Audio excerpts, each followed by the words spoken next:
Welcome back to the Rusty Mark Garage. There's Theo, the shop cat, and Archie, the shop cat. They are not bashful with a camera. Here, let me get you down there, fella.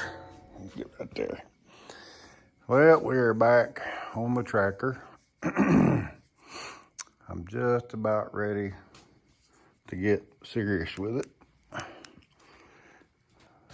First thing I want to show you is this old pickup tube.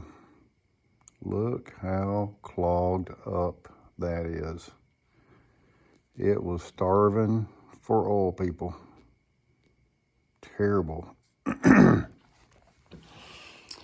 And I'll show you what locked her up. Initially I thought that the timing chain broke, but after I got into it, I've got this rod cap off number 1 right there. And if you look in there, you see that crank is galded. Let me find them. What'd I do with them? You could tell this rod cap has been hot. I mean, I saw it immediately.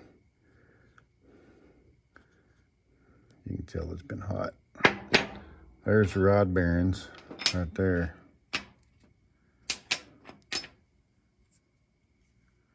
Aren't they snazzy? That right there is lack of oil. And this number 1 was the only one that was discolored. The only one. The rest of them, if you look, has had oil on them. It was just that number 1. And that's what locked her up. So I took that loose so I could spin the motor around so I can get the flywheel bolts out of it. I've got all those out. And I raised it back up, just double checking. I've got all the bell housing bolts out. I just got done taking the top 2 out.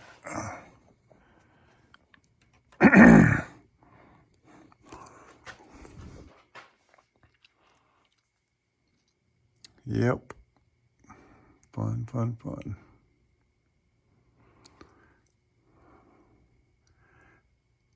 These Chevy Trackers, not fun to work on.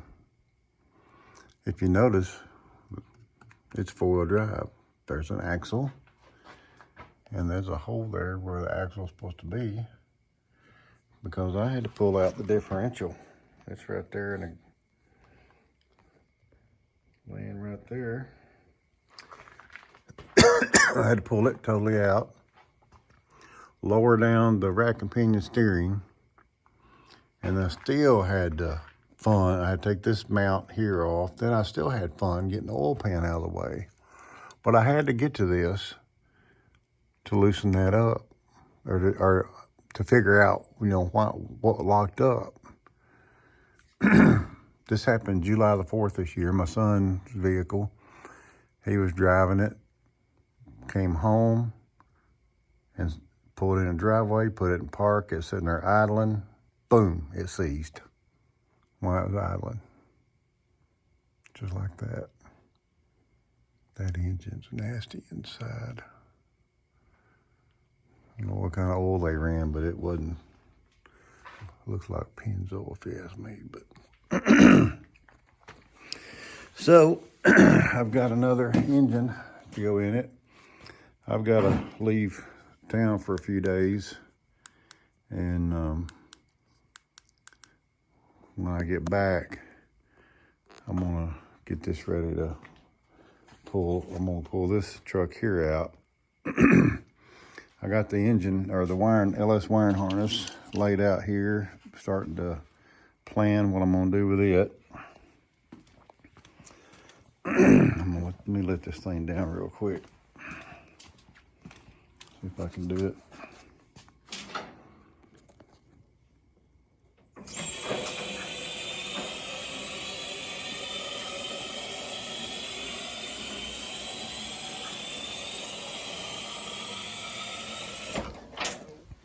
Adjust here.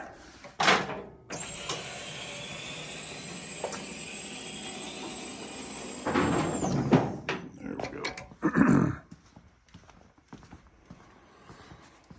Oh boy,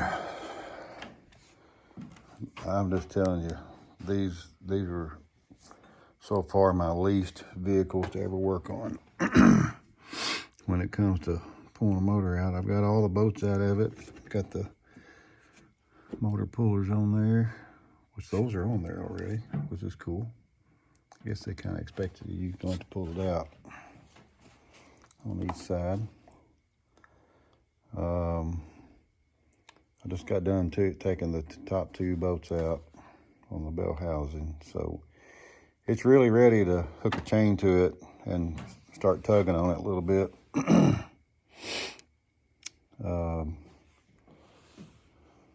So yeah, not very fun to work on. Not when I need to be working on this one and getting some things done on it. Making some headway though, you know, kind of taking my time, planning. I want this one's gonna look nice when we get done with it. But anyway, when I get back,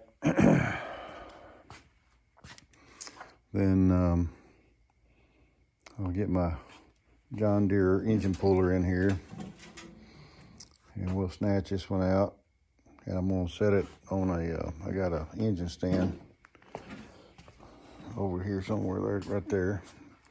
I'm gonna pull that engine stand out of here and set it on there until I decide what to do with it. May use it for parts because the crank is bad in this thing.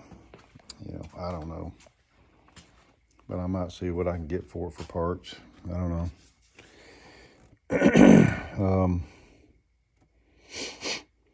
Yeah, we'll see.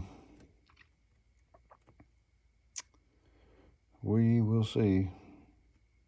I'm just ready to get this out of my shop, get it running, say adios. But making some progress on it. Y'all can't catch any mice sitting there. Y'all not gonna catch any mice for me today? Oh, they're on the union break. Sorry, didn't mean to disturb you.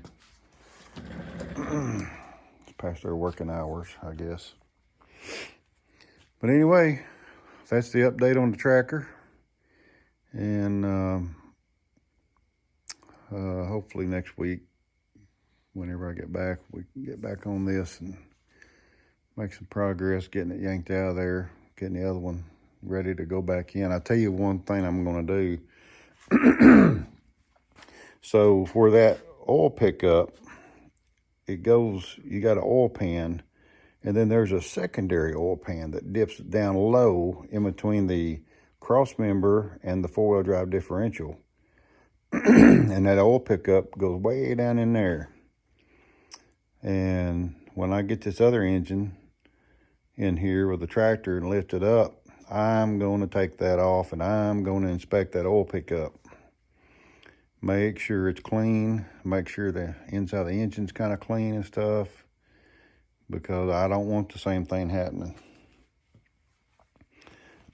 Here's the so this is the where the oil pickup comes out, and it hangs down like this, and it's got another little pan here.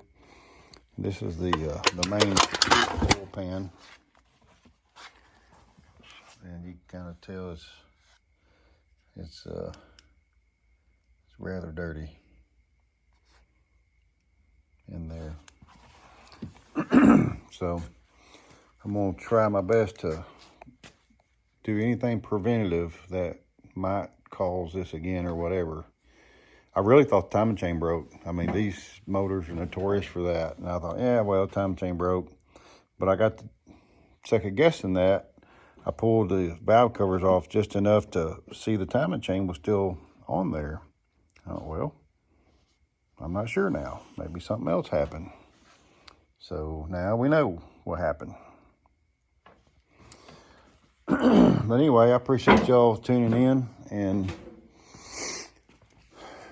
we'll have a lot more videos that's coming up as we as work progresses.